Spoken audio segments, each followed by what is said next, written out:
ये सब बिना सिर पैर के लोग हैं। स्कूल बनाए, हॉस्पिटल बनाए,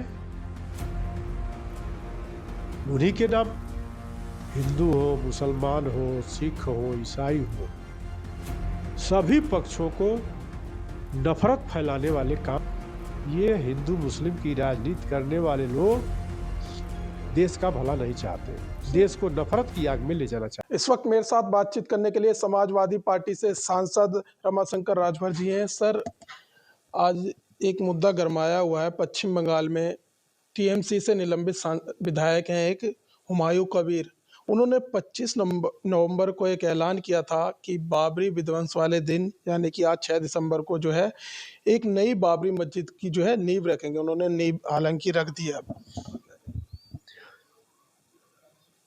ये सब खबरों का कोई मतलब नहीं है। जो धर्म को मानने वाले लोग हैं वो अपने अपने धर्मों के लिए दीवाना है। हालांकि अब इन सब चीजों का इस प्रगति के युग में समय समाप्त हो गया। ये सब बिना सिर पैर के लोग हैं। स्कूल बनाए, हॉस्पिटल बनाए, उन्हीं के नाम पर बनाए तो ये स्वीकार्य होता। लेकिन बाबू, न जाने नेताओं को क्या हो गया है, बिना सिर पैर की बातें, और वो अब चीजें मीडिया में भी चल रही है। न जाने क्यों इसको मीडिया महत्व देती। बिहार विधानसभा के एक विधायक ने कहा कि औरतें संतुष्टि के लिए कुत्तों के साथ सो रही हैं। भारतीय जनता पार्टी के विधायक ने कहा इस पर कोई डिबेट नहीं हो रही है। जो देश की महिलाओं को गाली दिया, हमारी परंपरा को गाली दिया। और अगर उसने बाबर को मानने वाले लोग हैं, अगर उनका जब विचार है कि हम बनाएंगे तो वहाँ की सरकार जाने और वो जाने। कल सर कोर्ट से जो है उनको ऑर्डर मिल गया बनाने का, लेकिन जिस तरीके से वहां से कहा गया कि वहां की सरकार जो है पूरी निगरानी करेगी, कोई हालात ना बिगड़े उसको लेकर, और ममता बनर्जी ने 4 दिसंबर को जो है पार्टी से भी उनको निकाल दिया। सभी पक्षों को, हिंदू हो, मुसलमान हो, सिख हो, ईसाई हो, सभी पक्षों को नफरत फैलाने वाले काम नहीं करना चाहिए, चाहे कोई भी पक्ष हो। हम लोगों का साफ साफ मानना है कि हम मानव एक समान मानने वाले लोग हैं। मानव में नफरत फैले ऐसे किसी विचारधारा को मेरे जैसा व्यक्ति समर्थन नहीं कर सकता। बीजेपी कह रही है मुस्लिम वोट बैंक को खींचने के लिए ये सब किया जा रहा है। तो बीजेपी हिंदू मुस्लिम वोट खींचने में, हिंदू वोट खींचने में लगी हुई है। वो उससे कहाँ कम है। चाहे वो मुस्लिम वोट हो, चाहे हिंदू वोट हो। इनके रोजगार की बात करो ना कि मुसलमान और हिंदू रोजगार कैसे पाएंगे। नौजवान बेरोजगार हो रहे हैं। हिंदू और मुस्लिम का व्यवसाय कैसे चलेगा। हिंदू मुस्लिम जो किसान है वो कैसे खुशहाल होंगे। जो हमारा नौजवान स्कूलों से पास आउट होकर निकल रहा, वो नौकरियां कैसे पाएंगे। ये हिंदू मुस्लिम की राजनीति करने वाले लोग देश का भला नहीं चाहते, देश को नफरत की आग में ले जाना चाहते हैं। एक सवाल इससे हट करके है कि सर, इंडिगो फ्लाइट को लेकर इन दिनों देखा जा रहा है कि देश भर के एयरपोर्ट्स पर जो है अफरा तफरी का माहौल है। ऐसे में कांग्रेस और खासतौर से राहुल गांधी से मोनोपोली बता रहे हैं। देखिए, देश बड़े उद्योगपतियों के हाथों में जा चुका है। वो जब चाहे जिस क्षेत्र में क्राइसिस पैदा करना चाहे कर देंगे,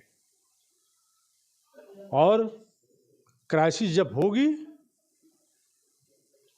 तो मूल्य बढ़ेंगे। ये आर्थिक सिद्धांत है कि जिस चीज की क्राइसिस होगी, और देखें आप जहाजों का टिकट कितना बढ़ा। और मैं तो कहता हूं इसमें इंडिगो को भी दोष क्यों दे सकते हैं। भारत सरकार बताए कि एएआई के कर्मचारी ही सभी एयरलाइंस की जान है। जब जहाजें ऊपर होती हैं तो एएआई उनको संचालित करता है। और 5000 वैकेंसी एएआई के कार्यों के लिए वर्तमान जो जरूरत है उसके लिए चाहिए ही चाहिए होगा। लेकिन आज भी एएआई के एक एक कर्मचारी 3-3 टाइम ओवर टाइम कर रहे हैं।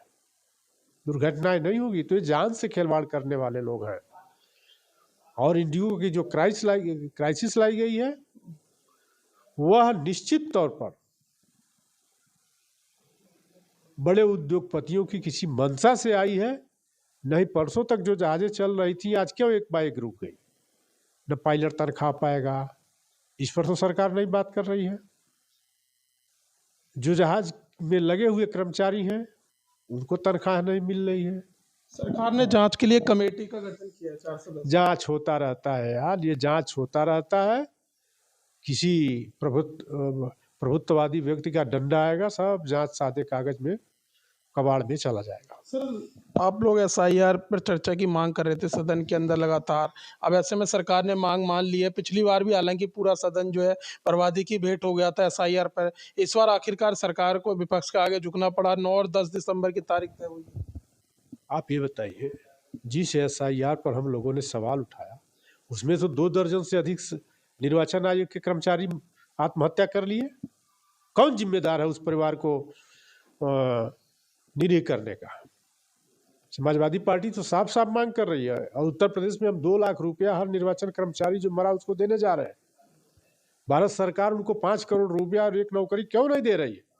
और निर्वाचन आयोग इतना पंगु हो गया है, मतदाता का फोटो नहीं खिंचवा सकता, निर्वाचन कार्य में लगे कर्मचारियों को तकनीकी हैंड नहीं उपलब्ध करा सकता। कौन सी ऐसी जल्दी पड़ी है कि 1 महीने में ही करो?